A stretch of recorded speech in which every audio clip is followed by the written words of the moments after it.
Assalamualaikum warahmatullahi wabarakatuh. Kami dari kelompok 5 akan menjelaskan tentang sistem informasi fungsional.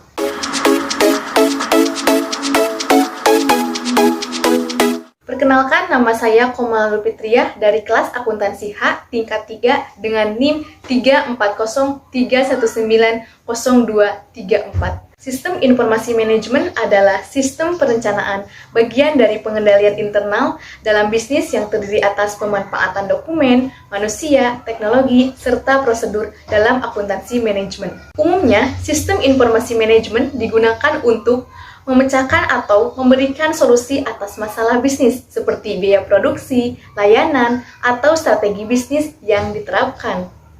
Sistem informasi fungsional adalah suatu sistem informasi yang menghasilkan keluaran atau output dengan menggunakan masukan atau input dan berbagai proses yang diperlukan untuk memenuhi tujuan tertentu dalam suatu kegiatan manajemen. Tujuan sistem informasi fungsional yaitu yang pertama, menyediakan informasi yang dipergunakan dalam perhitungan harga pokok jasa, produk, dan tujuan lain yang diinginkan manajemen. Kemudian yang kedua, menyediakan informasi yang dipergunakan dalam perencanaan, pengendalian, pengevaluasian, dan perbaikan berkelanjutan. Jenis-jenis sistem informasi fungsional. Yang pertama, sistem informasi akuntansi. Yang kedua, sistem informasi keuangan. Yang ketiga, sistem informasi manufaktur. Yang keempat, sistem informasi pemasaran. Dan yang terakhir, sistem informasi sumber daya manusia. Nama Algiwe Hermila dari kelas akuntansi H dengan NIM 34031900237. Di sini saya akan menjelaskan tentang sistem informasi sumber daya manusia. Sistem informasi sumber daya manusia adalah sebuah sistem yang berbasis komputer yang memiliki fungsi untuk mengatur ataupun menganalisa, serta mengelola sumber daya manusia sehingga diperbolehkan informasi tersebut yang tepat guna pengambilan keputusan. Hal ini merupakan kolaborasi antara ilmu manajemen sumber daya manusia dan teknologi informasi. Dengan sistem ini, kita dapat mengelola absensi online dan payroll dalam bentuk yang lebih rapi juga dan lebih terorganisir. Adapun karakteristik dalam sistem informasi sumber daya manusia, yaitu ada 4. Yang pertama, ada timely, yaitu tepat waktu. Yang kedua, akurat. Yang ketiga, ringkas. Keempat, relevan. Yang keenam, lengkap. Di dalam sistem informasi sumber daya manusia juga memiliki fungsi yaitu 1. Perekrutan dan penerimaan sumber daya manusia, yaitu recruiting atau hiring. Sumber daya manusia ini membantu menerima pegawai baru ke dalam perusahaan tersebut. Dan yang kedua adalah pendidikan dan pelatihan, learning dan training. Dan yang ketiga ada manajemen data. Yang keempat, adanya pemutusan hubungan kerja dan administrasi sumber daya manusia, yaitu modal sistem informasi yang dapat dilihat dari segi input, proses, dan output. Dari segi input terdiri dari 3 subsistem, yaitu yang pertama, subsistem CAI, yaitu sistem informasi akuntansi. Yang kedua, subsistem penelitian sumber daya manusia. Dan yang ketiga, subsistem intelijen sumber daya manusia yang mengumpulkan data berkaitan dengan dengan sumber daya manusia organisasi, yang meliputi 1. Intelijen pemerintah, 2. Intelijen pemasok, ketiga, intelijen serikat pekerja, keempat, intelijen masyarakat global, yang kelima, intelijen masyarakat keuangan, dan yang terakhir adalah intelijen kompetitor. Sedangkan dari segi output, ada 6 subsistem. Dan yang pertama, subsistem perencanaan kerja, kedua, subsistem perekrutan, yang ketiga, subsistem manajemen angkatan kerja, keempat, subsistem tunjangan, kelima, subsistem benefit, dan yang keenam, subsistem pelaporan lingkungan. Nama Faridah Nurhaniah dari kelas akuntansi H dengan NIM 3403190233. Saya di sini akan menjelaskan mengenai sistem informasi keuangan. Sistem informasi keuangan adalah sistem informasi yang memberikan informasi kepada orang atau kelompok, baik di dalam perusahaan maupun di luar perusahaan mengenai masalah keuangan. Informasi yang diberikan disajikan dalam laporan khusus, berupa laporan periodik, hasil simulasi matematika, saran dari sistem pakar, dan komunikasi elektronik.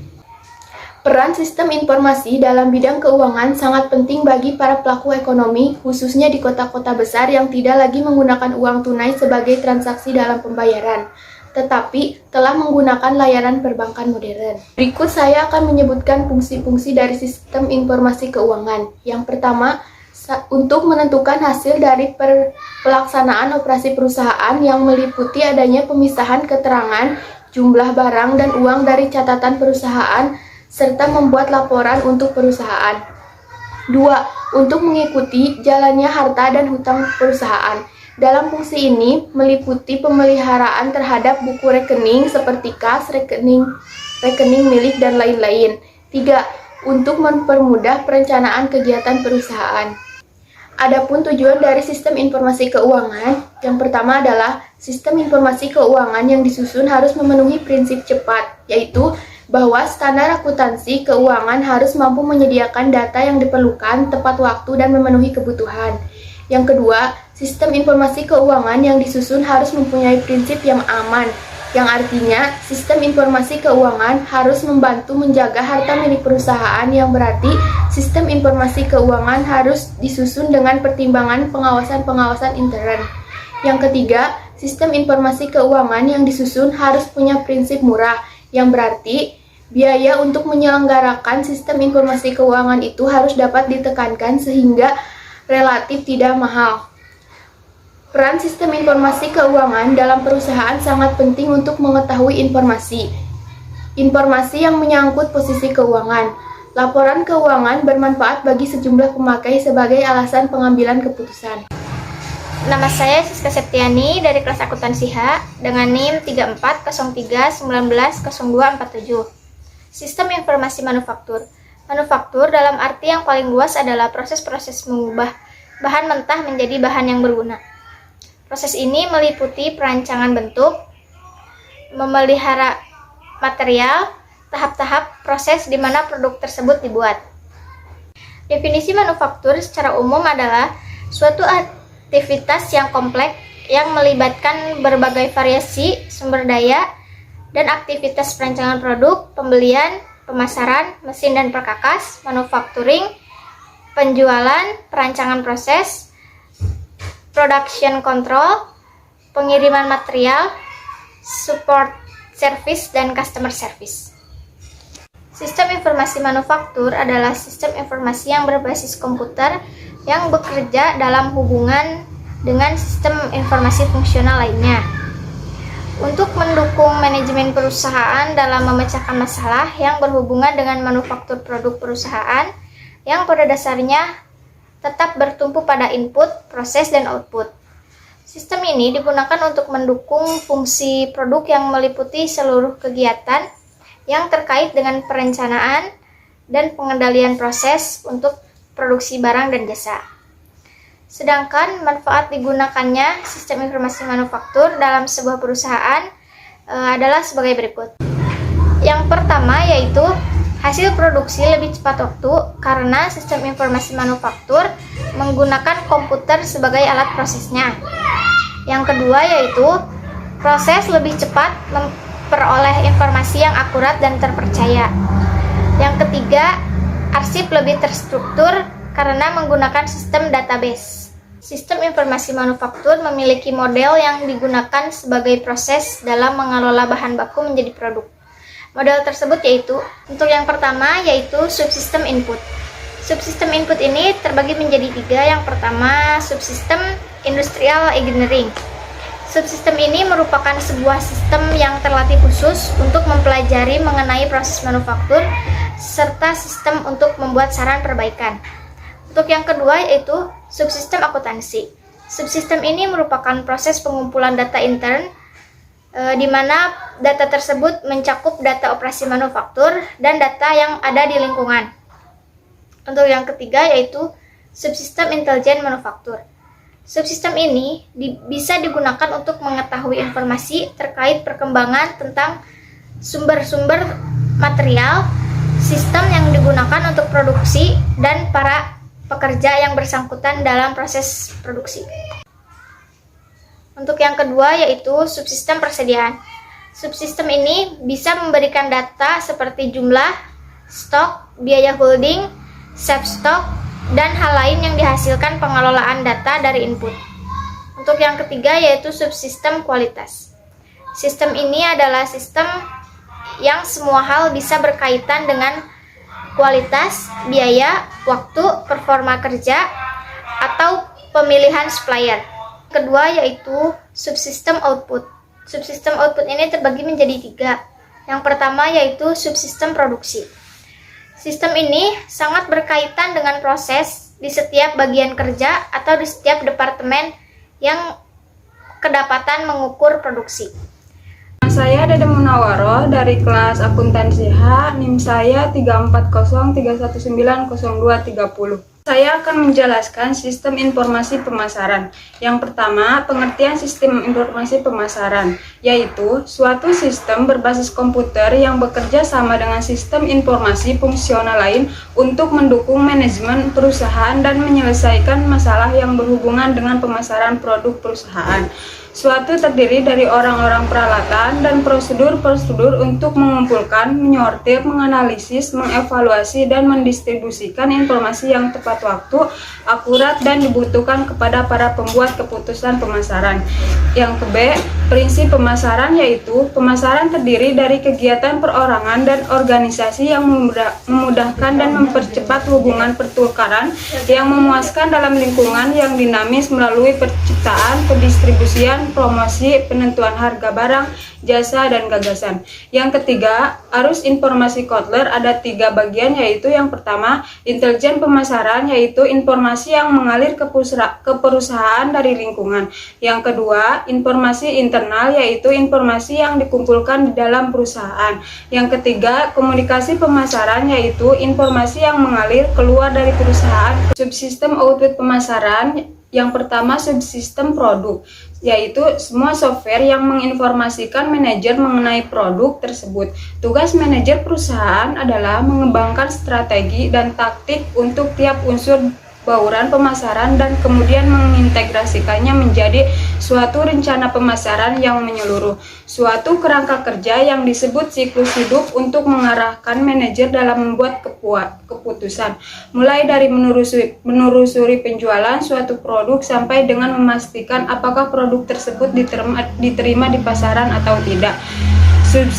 Subsistem tempat, yaitu berbagai saluran distribusi digunakan perusahaan untuk menyalurkan produknya ke konsumen. Subsistem promosi, yaitu memberitahukan manajer mengenai penjualan langsung dan periklanan.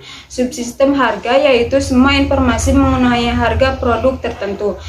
Sistem bauran terintegrasi, yaitu memungkinkan manajer mengembangkan strategi. Model sistem informasi pemasaran ada 2 bagian, yaitu yang pertama input pemasaran dan yang kedua subsistem output pemasaran.